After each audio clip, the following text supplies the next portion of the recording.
Assalamualaikum warahmatullahi wabarakatuh.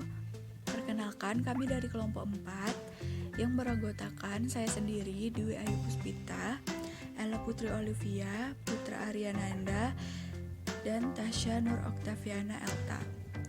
Kami berasal dari kelas 2A, jurusan Psikologi, Fakultas Psikologi, Universitas Islam Riau, dengan mata kuliah Psikologi Industri dan Organisasi.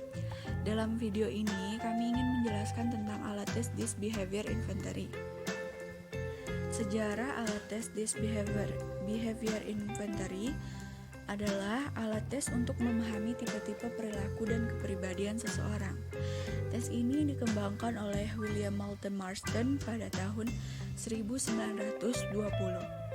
Alat ini pertama kali digunakan untuk kepentingan militer dalam proses penerimaan kemiliteran Amerika Serikat pada Perang Dunia Kedua. Latar belakang dari tes ini merupakan tes psikologi untuk mengetahui kepribadian orang berdasarkan perilaku emosi yang didasarkan oleh lingkungannya.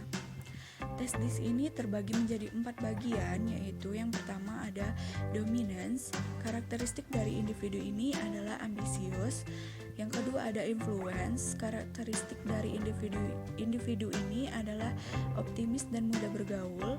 Yang ketiga ada steadiness. Karakteristik dari individu ini adalah jujur dan loyal.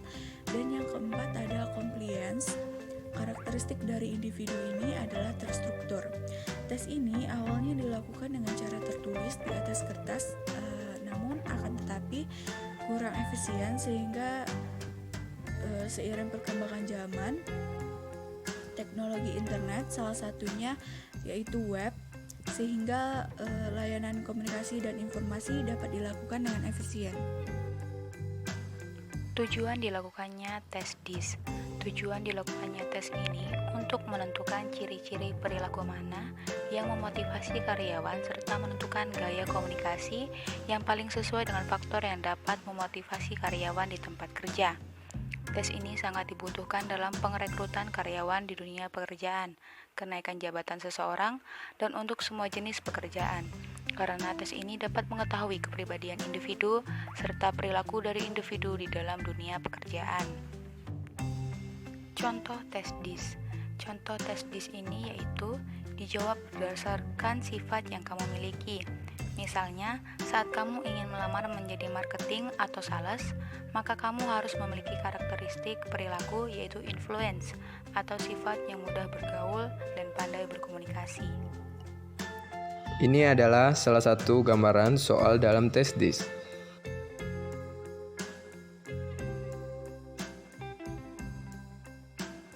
Langkah-langkah pengerjaan tes DISC. A. Influence, suka bergaul, ekstrovert. B. Dominan, suka mengendalikan lingkungan di sekitar. C. Compliance, menetapkan akurasi dan ketelitian. D. Steady, suka melakukan secara sistematis, teratur. Dan kolom skor yang akan diisi dari skor 1 sampai 4.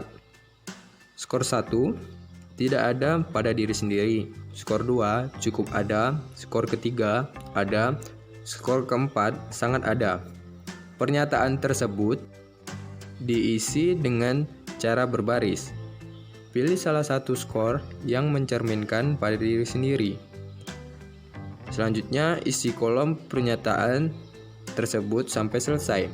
Setelah semuanya diisi, kita jumlahkan hasil skor tersebut dari atas sampai bawah. Jika pernyataan pada tes berjumlah 20, maka jumlah skornya 200. Dari 4 skor tersebut, 2 jumlah skor yang paling tinggi diambil untuk kepribadian seseorang tersebut. Kelebihan tes DISC mengetahui kemampuan interpretasi hubungan antara faktor-faktor. Contohnya itu adalah orang yang dengan kepribadian D tinggi dan juga memiliki kepribadian L yang tinggi akan berperilaku berbeda dengan orang yang hanya mempunyai kepribadian D saja, tanpa kepribadian L. Jadi, faktor kombinasi ini secara teoritis akan menghasilkan profil yang sangat berbeda.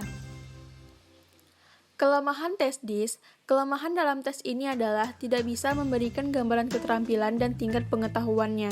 Contohnya itu, alat ini bisa menyimpulkan seorang individu akan sangat cocok dalam perilaku dan temperamen sebagai konselor. Tetapi, kita tidak dapat mengetahui bahwa individu tersebut memiliki keterampilan yang cukup untuk menjalankan dengan baik. Terima kasih. Assalamualaikum warahmatullahi wabarakatuh.